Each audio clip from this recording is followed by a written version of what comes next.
We've got to remember it was an iceberg that sailed past Newfoundland, which ended up sinking the Titanic.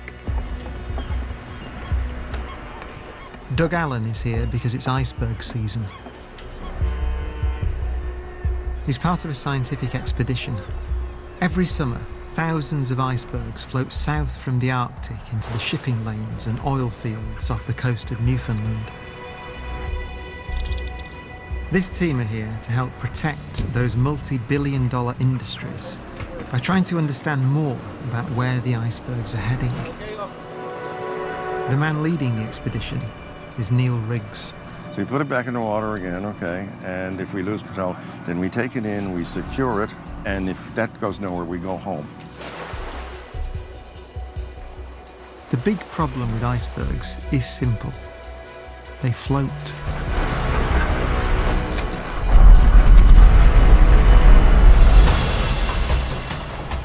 Iceberg ice reflects radar 69 times less effectively than a ship of the same cross-sectional area. So yeah, we got some kind of scale on board here. So you could be sailing along and doing very good seamanship, looking at your radar, and there's the thing all of a sudden, and you're upon it, and it's still a massive piece of ice relative to your ship. So it could make a nice little hole. The team will have to understand the influence of a large number of variables if they're to distinguish between harmless icebergs and dangerous ones. It's a complicated jigsaw. It's a little bit, you could think of it as a crime scene where you have the forensic people go in and they pick up little bits of clues and together you make a bigger picture. What I'm doing is just adding my little piece to the overall picture and hopefully helping their mathematical models to be more real. Doug is a specialist cold water diver. It's his job to photograph the underside of the icebergs. We'll go over to some of those smaller pieces, please. Okay. Okay, go. Yes, Captain Manning, are we okay to put the divers... Rick Stanley is looking after safety.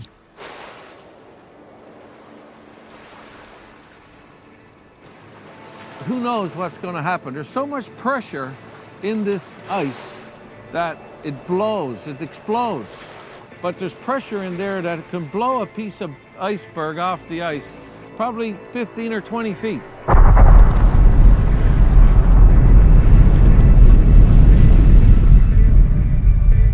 And we were just pottering around and suddenly, with no warning at all, the whole thing split in half and it was almost like it was all falling into each other.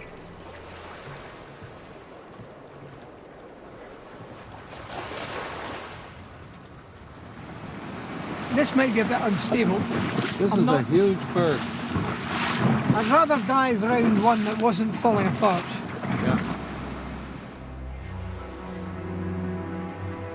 These giant frozen mountains are born from the most innocent beginnings.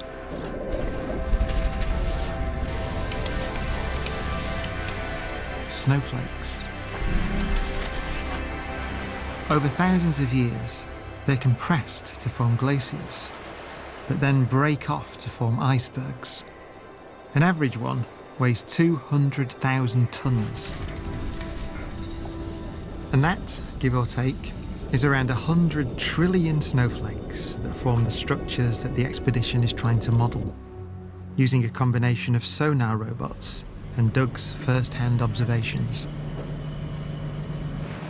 I basically have a good look at one side of the berg between the surface and 30 metres.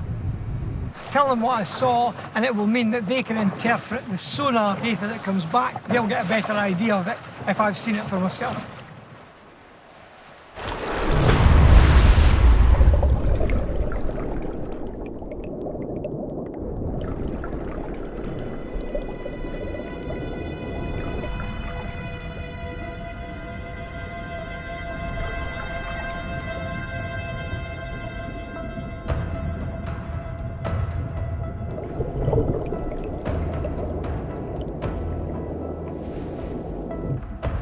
It's quite eerie going down the side of the iceberg. You're going down into the darkness, into the blue, into the green.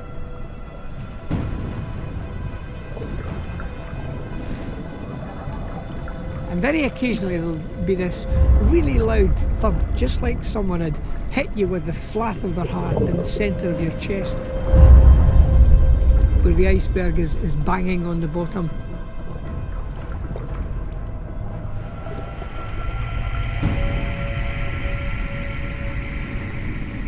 You really don't want to go too far down because there is a real danger of being squished by the iceberg underneath.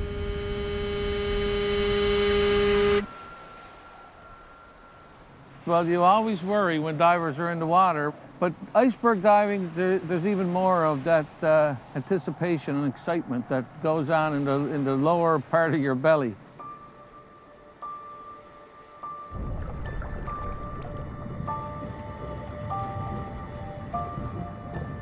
So you swim in and you begin to see the details. You begin to realise that this is not a flat wall of ice going into the depths. This has tiny little dimples on it, which it almost looks like a giant golf ball.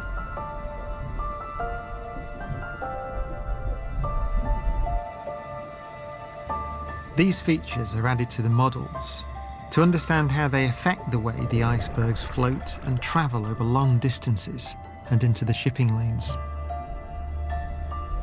It's good to contribute to science at a basic level like this, when the science is still developing, to come in, take some shots which help the scientists. That's really useful.